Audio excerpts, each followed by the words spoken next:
The old clock on the kitchen wall ticked loudly in the quiet apartment. 9-year-old Luna pressed her ear against the thin door, listening for footsteps in the hallway. Nothing. Just the sound of her little brother Kai breathing softly as he slept on the worn couch. 3 days had passed since Mama left. 3 long, scary days. "I'll be back before dinner," Mama had said, kissing Luna's forehead. "Take care of Kai for me, sweet girl. You're such a good big sister." She had grabbed her purse and hurried out, promising to find work at the big factory in the next town. But dinner came and went. Then breakfast. Then another dinner. And another. Luna looked at the empty cupboards again. 2 crackers left. Half a bottle of water. Her stomach growled, but she saved the food for Kai. He was only 6 years old. He needed it more. The apartment felt colder now. The heat had been turned off yesterday. Luna wrapped Kai in every blanket they owned and told him they were playing camping. He believed her because he trusted her. That made her feel good and scared at the same time. "Luna?" Kai's sleepy voice called from the couch. "When is Mama coming home?" Luna's heart squeezed tight. She had asked herself the same question 100 times, maybe 1,000 times. She sat down next to her brother and smoothed his messy brown hair. "Soon," she whispered, even though she wasn't sure anymore. "She's just working really hard to get us good food." Kai nodded and closed his eyes again. He still believed. Luna wished she could feel that safe. A loud knock at the door made both children freeze. Luna put her finger to her lips, telling Kai to stay quiet. They had learned to hide when people knocked. Mama always said not to answer the door when she wasn't home. "Rent's due," a gruff voice shouted from outside. "I know you're in there. You're 3 days late." Luna's hands shook. She didn't know what rent meant, but the man sounded angry. Really angry. She grabbed Kai's hand and pulled him toward the bedroom closet. They squeezed inside between Mama's dresses and closed the door. In the dark, warm closet that smelled like Mama's perfume, Kai started to cry quietly. Luna held him close. "It's okay," she breathed into his ear. "We're invisible in here, like superheroes." The knocking got louder. Then they heard the jingle of keys. "I'm coming in," the man yelled. "If you don't have my money, you're out." Heavy footsteps walked around their apartment. Luna heard things being moved, papers rustling. The man was looking for them, or maybe for money. Luna didn't know which was worse. "Strange," the man muttered. "Looks like nobody's been here for days." Finally, after what felt like hours, the footsteps left. The door slammed shut. Luna and Kai stayed in the closet until they couldn't hear anything except that loud clock again. When they came out, Luna saw a yellow paper taped to their door. She couldn't read all the big words, but she understood enough. They had to leave. Soon. That night, Luna lay awake on the floor next to Kai. He had given up asking about Mama. Now he just held onto Luna's shirt and slept. Outside, cars drove by. People laughed. The world kept moving like nothing was wrong, but everything was wrong. Luna thought about the last time she saw Mama. How worried Mama looked when she counted the coins in her purse. How she promised things would get better. How she said Luna was brave and smart and could take care of anything. But Luna didn't feel brave now. She felt small and scared and hungry. "Mama never returned," she whispered to the dark room. "We're alone." The words hung in the air like a secret she didn't want to keep anymore. Kai stirred next to her but didn't wake up. Luna looked at his peaceful face and made a promise. Even if she was scared, even if she didn't know what to do, she would take care of him. Somehow. She would figure it out because that's what big sisters do. Outside their window, the moon shone bright and full. Luna pretended it was Mama watching over them. It helped a little. Not much, but a little. Tomorrow, she decided, they would have to leave their apartment. They would have to go find food. They would have to be brave. Tonight, though, she would let herself be scared. Just for tonight. The clock kept ticking. Time kept moving. And 2 children held on to each other in a cold, empty apartment. waiting for a mama who might never come home. But they didn't know that yet.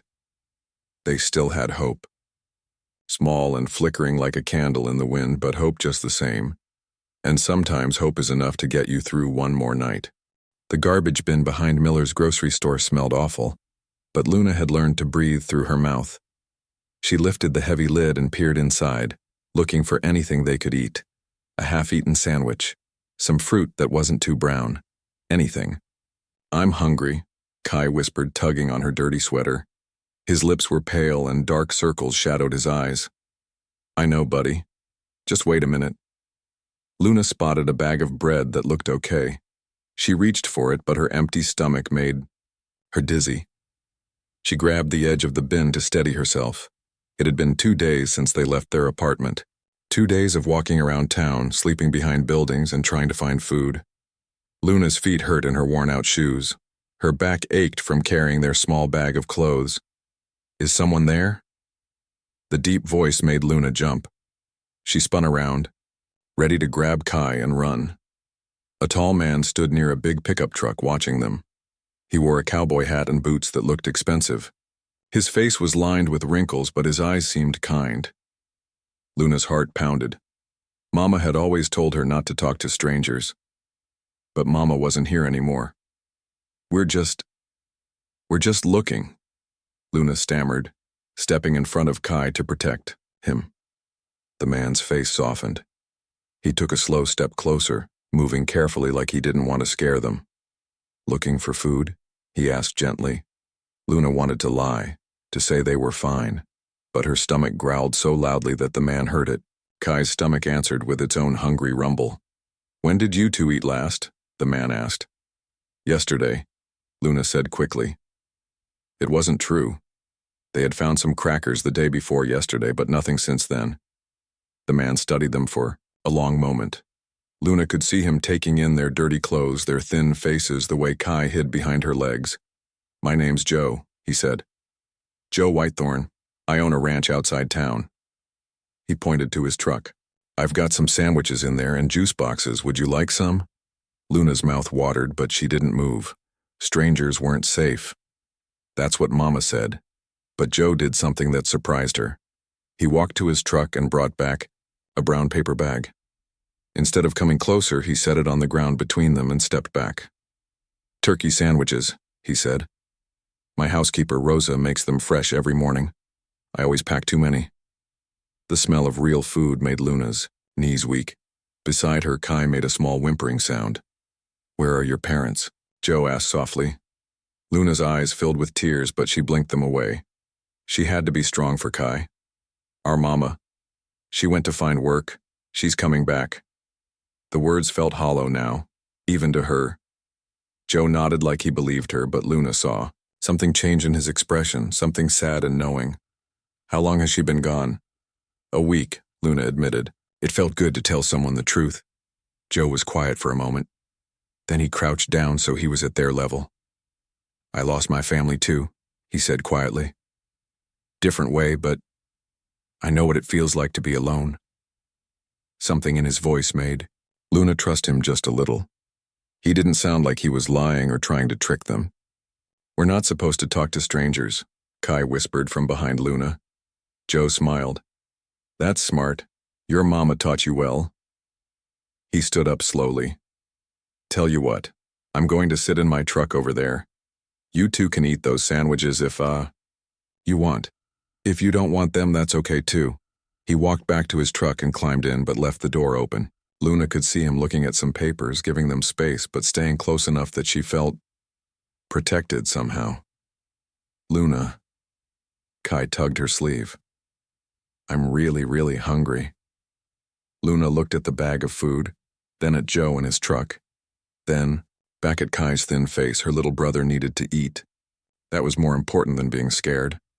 She grabbed the bag and pulled Kai behind a big trash container where they could eat but still see Joe. The sandwiches were amazing. Soft bread, real turkey, cheese that tasted like heaven. They each drank a whole juice box without stopping. When they finished, Luna felt more human than she had in days. Her head was clearer. Her hands stopped shaking. Joe got out of his truck and walked over slowly. better?" he asked. Luna nodded. "Thank you." "Where have you been sleeping?" Luna pointed to the alley behind the hardware store. "Over there, under the stairs." Joe's jaw tightened. "It's going to rain tonight. That's not safe." As if he had magic powers, Luna heard thunder rumbling in the distance. Dark clouds were gathering overhead. "I have a big house," Joe said carefully. "Lots of empty rooms. You could stay there tonight, just until your mama comes back." Luna wanted to say yes so badly it hurt. But what if this was a trick? What if Joe wasn't as nice as he seemed? "We don't know you," she said. "That's true," Joe agreed. "But I know the sheriff in town, Deputy Martinez. You could call him and ask about me.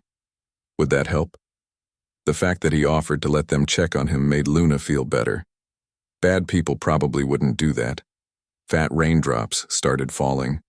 Kai moved closer to Luna, looking up at the sky with worry. "Just for tonight?" Luna asked. "Just for tonight," Joe promised. "And if you want to leave tomorrow, I'll bring you right back here. Deal?" Luna looked at Kai, who was already getting wet from the rain. She thought about the cold, hard ground under the stairs. She thought about how good the sandwich tasted and how safe Joe's voice sounded. "Okay," she whispered. "Just for tonight." Joe smiled. Not a big fake smile, but a small real one that made the corners of his eyes crinkle. "Let's get out of this rain then." As they walked to his truck, Luna held Kai's hand tight. She didn't know if they were making a good choice or a bad one. But for the first time in a week, someone wanted to take care of them. That had to count. For something. The truck was warm and smelled like coffee and leather. As Joe drove them through the rain toward his ranch, Luna watched the windshield wipers swish back and forth. Maybe, just maybe, they would be okay tonight. Joe's ranch was bigger than anything Luna had ever seen. The driveway stretched for what felt like miles, lined with wooden fences that disappeared into the darkness. When they finally reached the house, Luna's mouth fell open. "You live here?" Kai asked, pressing his face against the truck window. The house was enormous, with a wide porch that wrapped around the front. Warm yellow light glowed from the windows. It looked like the houses in movies, the kind where happy families lived. "Just me," Joe said quietly as he parked the truck. "Has been for a long time." He helped them out and led them to the front door. Inside, the house smelled like wood polish and something delicious cooking. The living room had a huge stone fireplace with a fire crackling in it. Comfortable-looking chairs and a soft couch were arranged around it. "Rosa," Joe called. "We have guests." A kind-faced woman with gray hair came bustling out of what must be the kitchen. She wore an apron covered in flour and had the warmest smile Luna had ever seen. "These are Luna and Kai," Joe explained. "They need a place to stay tonight." Rosa took one look at them and immediately went into mother mode. "Oh, you poor babies, look how thin you are. Come to the kitchen, I just made soup." Before Luna could protest, Rosa had her hand and was leading both children toward the most amazing kitchen they'd ever seen. A big pot bubbled on the stove, filling the air with the smell of chicken and vegetables. Sit," Rosa commanded, pointing to a round wooden table. "You eat first, then we talk." She ladled steaming soup into bowls and set them down with thick slices of homemade bread. Luna tried to eat slowly to be polite, but the soup was so good she couldn't help herself. Beside her, Kai made happy little sounds as he ate. Joe sat across from them, nursing a cup of coffee. "Rosa's been taking care of this place for 20 years, he told them. "She's the best cook in 3 counties.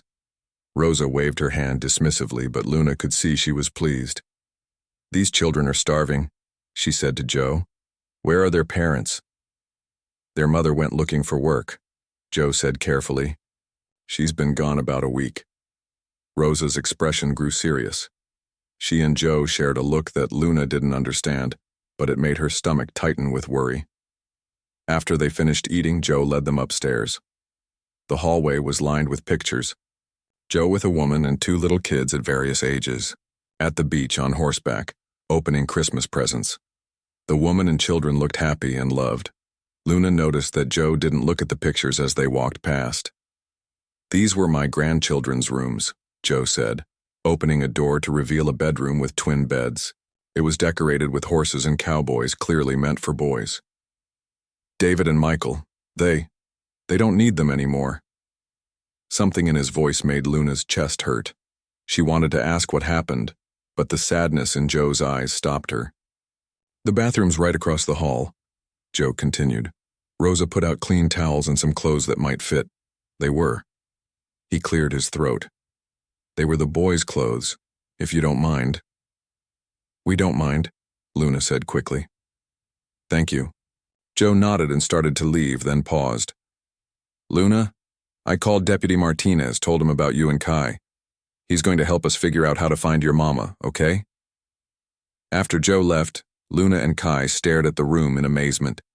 The beds looked like clouds with their fluffy comforters. Clean clothes were folded neatly on a chair, jeans and t-shirts and even underwear still in packages. Can we really stay here? Kai whispered. Just for tonight, Luna reminded him. But part of her hoped for more. They took turns in the bathroom, which had a huge bathtub and more towels than they'd ever seen.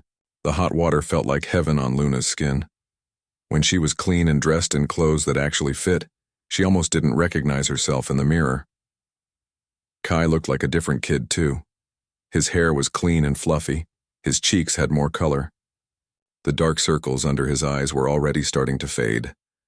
They climbed into the soft beds, and for the first time in over a week, Luna felt safe enough to really sleep. But just as she was drifting off, she heard voices downstairs. Adult voices, talking seriously. She crept to the top of the stairs and listened. Can't just keep them, Joe, a man's voice was saying. You know that. They can't go back to that apartment, Martinez, Joe replied. It's been condemned, and we still haven't found the mother. Social services will place them in a group home until... A group home?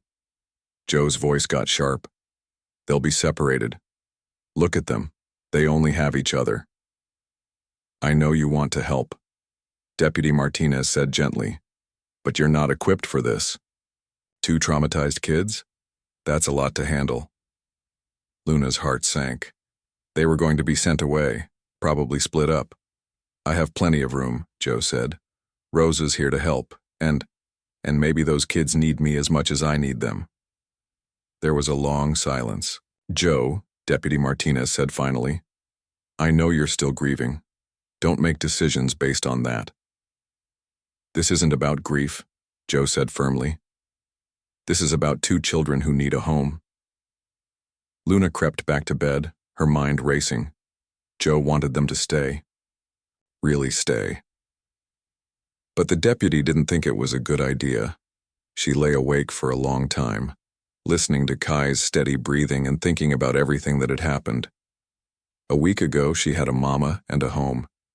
Now she had nothing except Kai and the kindness of a stranger. But maybe, just maybe, a stranger could become something more. The next morning, Luna woke up to the smell of bacon and pancakes. For a moment, she forgot where she was. Then she remembered Joe's ranch, soft beds, safety.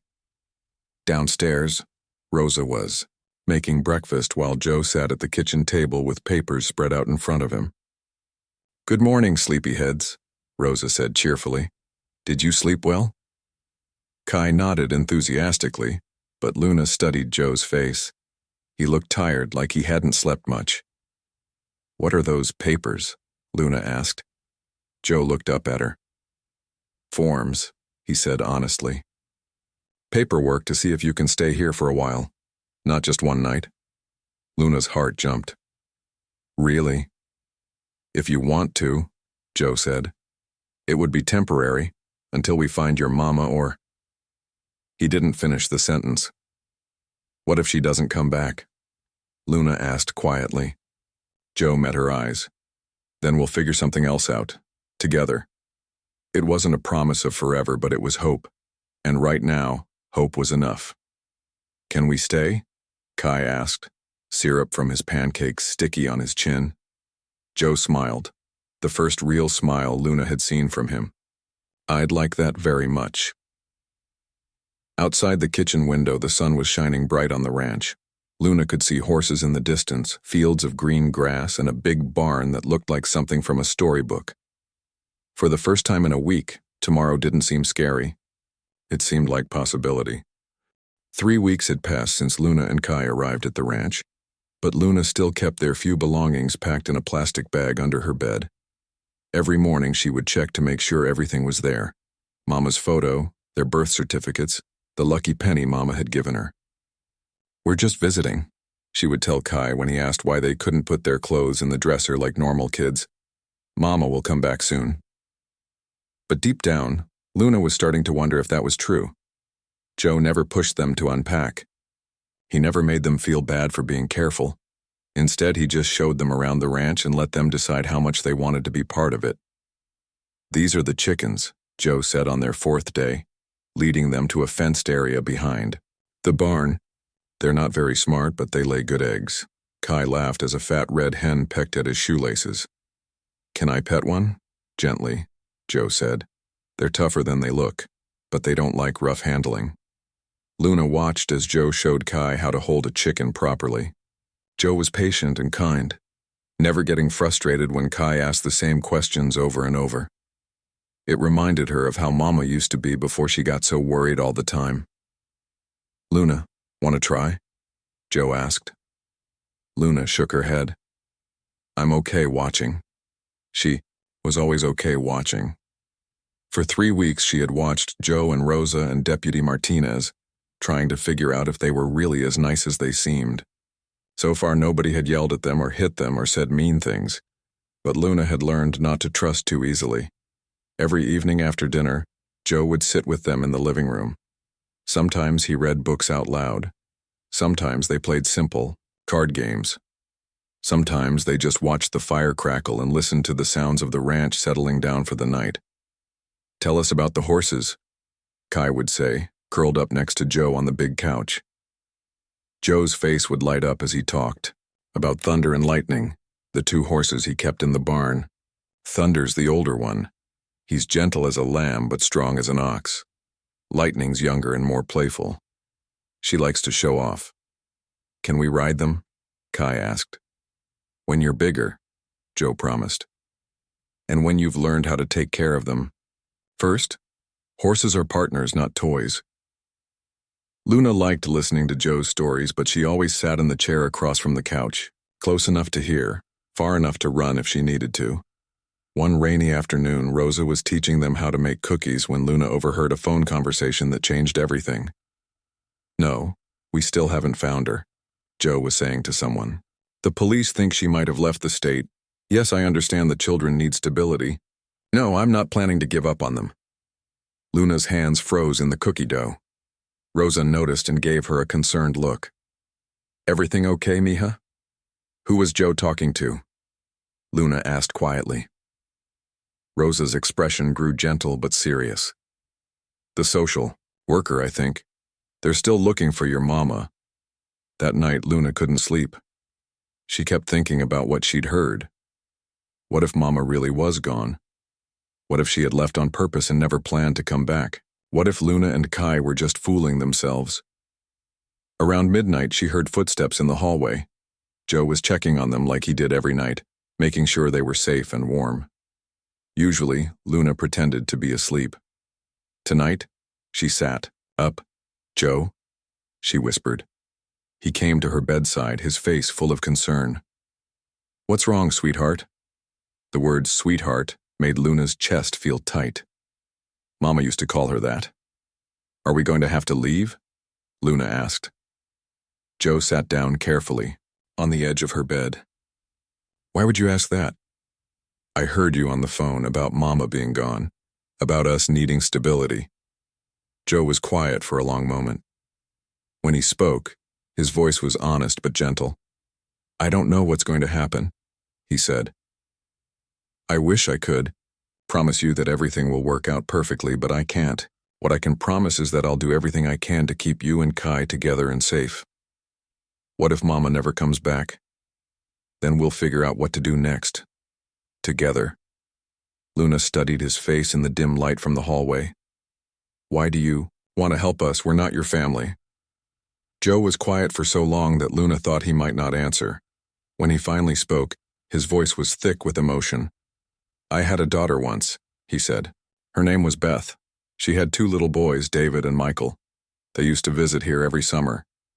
He gestured toward the pictures on the dresser. 3 years ago, there was a car accident."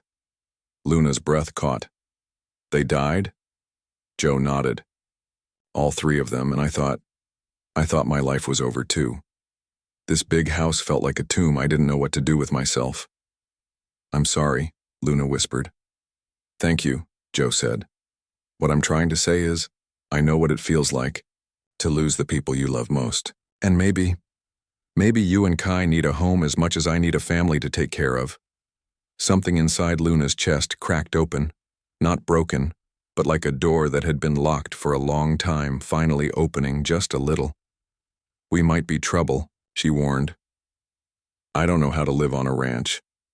Kai still has nightmares sometimes. I get scared and angry and—" "Luna," Joe interrupted gently.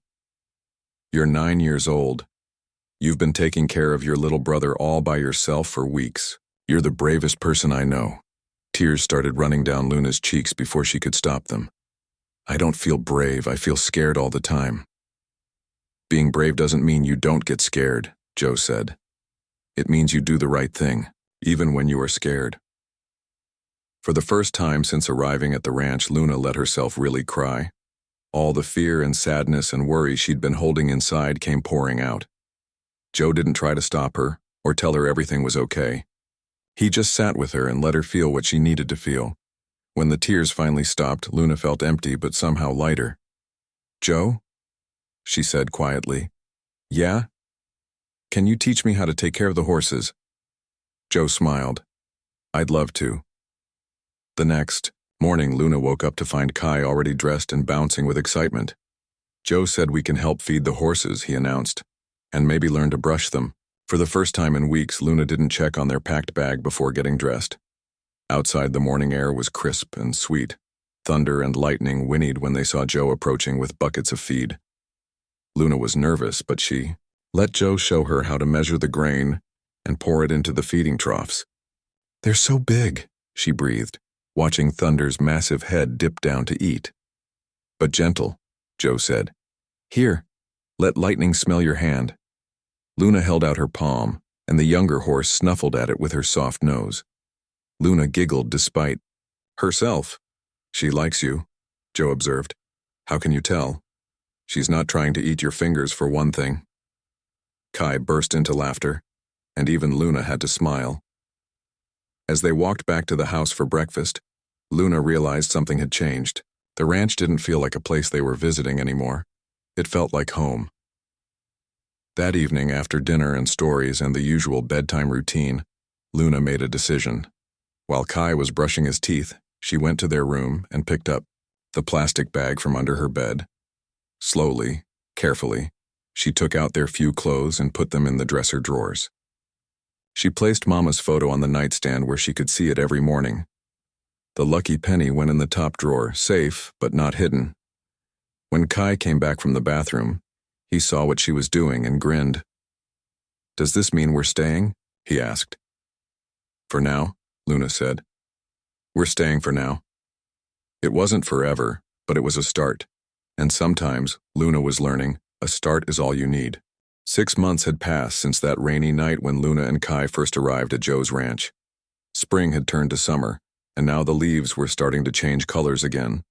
Luna could ride Lightning all by herself now, and Kai had gotten so good with the chickens that Rosa called him her little helper.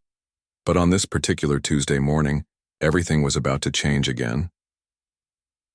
Luna was in the barn grooming Thunder when she heard a car coming up the long driveway. Through the barn window, she saw a white sedan with government plates. Her stomach dropped. Deputy Martinez got out, along with a woman Luna didn't recognize. She wore a business suit and carried a briefcase. Luna had seen enough social workers by now to know what that meant. "Luna." "Kai."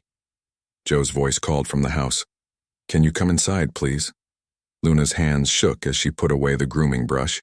She found Kai in the chicken coop and grabbed his hand. "What's wrong?" Kai asked, seeing her face. I don't know yet, Luna said. But we need to go inside. In the living room, the adults were sitting around the coffee table with serious expressions.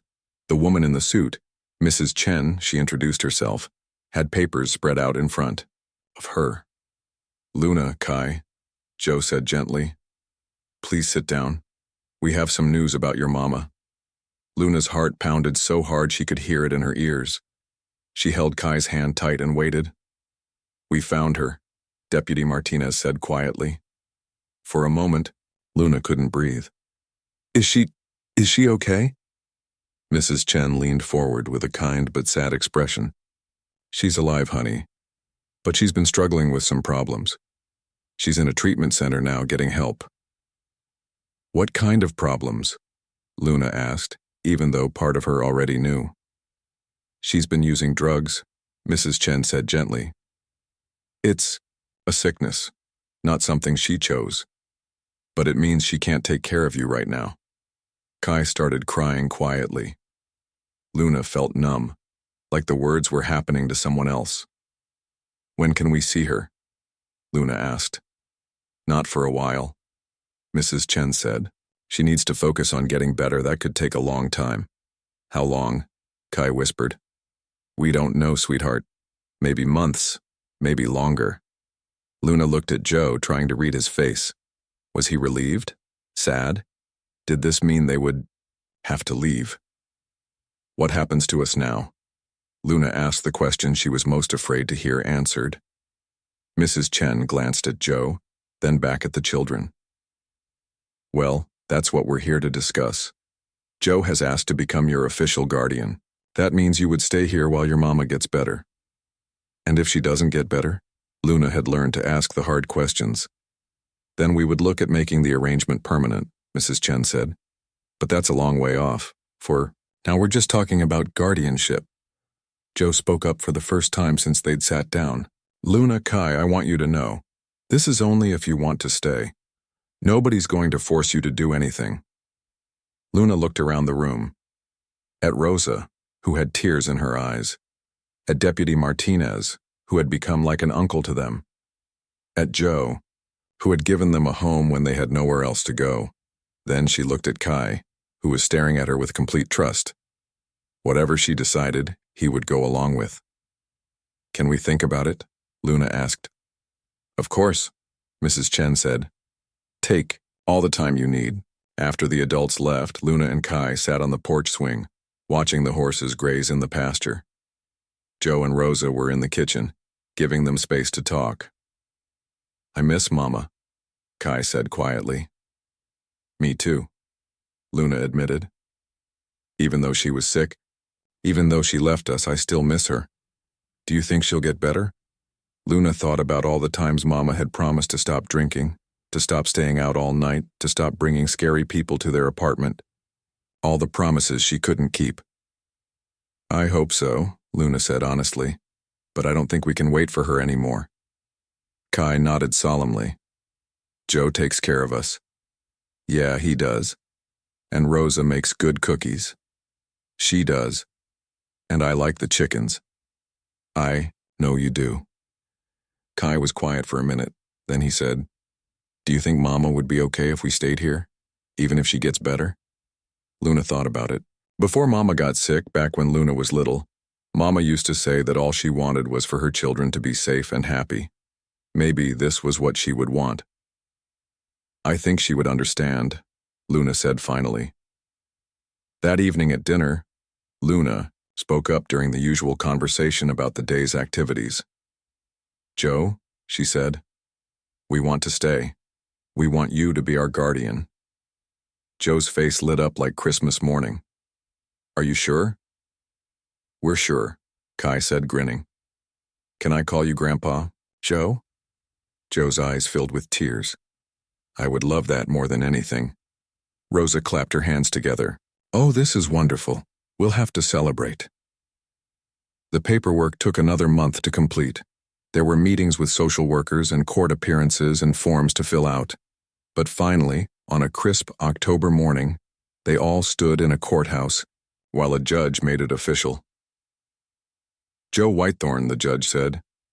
You are now the legal guardian of Luna and Kai Martinez. Congratulations." As they walked out of the courthouse, Luna felt different. Not just happy, but settled, like she finally knew where she belonged. That night, Joe knocked on their bedroom door with something in his hands. "I have something for you," he said, holding out 2 small velvet boxes. Inside each box was a silver necklace with a pendant shaped like a horse. Luna's had a lightning bolt through it. Kai's had a thundercloud. "These belong to David and Michael," Joe said quietly. "I've been saving them for the right time." Luna's throat felt tight. "Are you sure?" "I'm sure," Joe said. "They would have wanted their little brother and sister to have them." As Luna fastened the necklace around her neck, she realized Joe had called them brother and sister. Not his grandchildren, or his wards or anything complicated, just family. 6 months later, on a warm spring day, they got a letter. Mama was doing better and wanted to see them. The visit would be supervised and it would be short, but it was a start. Luna was nervous as they drove to the treatment center. She hadn't seen Mama in over a year. What if Mama was angry that they had found a new family? What if she didn't understand? But when Mama walked into the visiting room, she looked different, healthier. Her eyes were clear, and she had gained some weight. When she saw Luna and Kai, she started crying. "My babies," she whispered, hugging them both. "You're so big, so healthy." "We missed you, Mama," Kai said into her shoulder. "I missed you too," Mama said. Every single day, they sat together on a couch and talked about everything that had happened. Luna told Mama about the ranch, about learning to ride horses, about Joe and Rosa and Deputy Martinez. Mama listened to every word. "Are you happy?" Mama asked finally. Luna thought about the question. "Yeah," she said, "we are." Mama nodded, fresh tears in her eyes. "That's all I ever wanted, for you to be safe and happy." "Are you going to get better?" Kai asked. "I'm trying," Mama said honestly. "It's hard work, but I'm trying. And even if I do get better, I want you to know, Joe is your family now too. I'm grateful to him for taking care of you when I couldn't." As they drove home that evening, Luna watched the familiar landscape roll by. The fields where she and Kai played, the creek where they went fishing with Joe, the barn where Thunder and Lightning lived. "Do you think we made the right choice?" Kai asked quietly. Luna touched the horse pendant around her neck and thought about everything that had led them here. The scary nights alone in the apartment, the hunger and fear and uncertainty. The day Joe found them behind the grocery store and changed their lives forever. "Yeah," she said finally. "I think we did." When they pulled into the driveway, Rosa was waiting on the porch with fresh cookies and milk. Joe came out of the barn, hay in his hair and a smile on his face. Thunder and Lightning whinnied from their pasture, welcoming them home. "Grandpa Joe," Kai called, running toward him. "Guess what Mama said?" As Luna watched her little brother tell Joe about their visit, she realized something amazing. They hadn't lost a family when Mama got sick. They had gained one. And sometimes, Luna thought as she walked toward the house, sometimes the best families are the ones you choose and the ones that choose you back. The sun was setting over the ranch, painting the sky in shades of orange and pink. Tomorrow there would be horses to feed and eggs to collect and 100 small tasks that made up the rhythm of their life here. But tonight, there was just the warm glow of home and the knowledge that they belonged somewhere, that they were wanted and loved and safe. "Luna," Rosa called from the porch, "come help me with these cookies before your brother eats them all."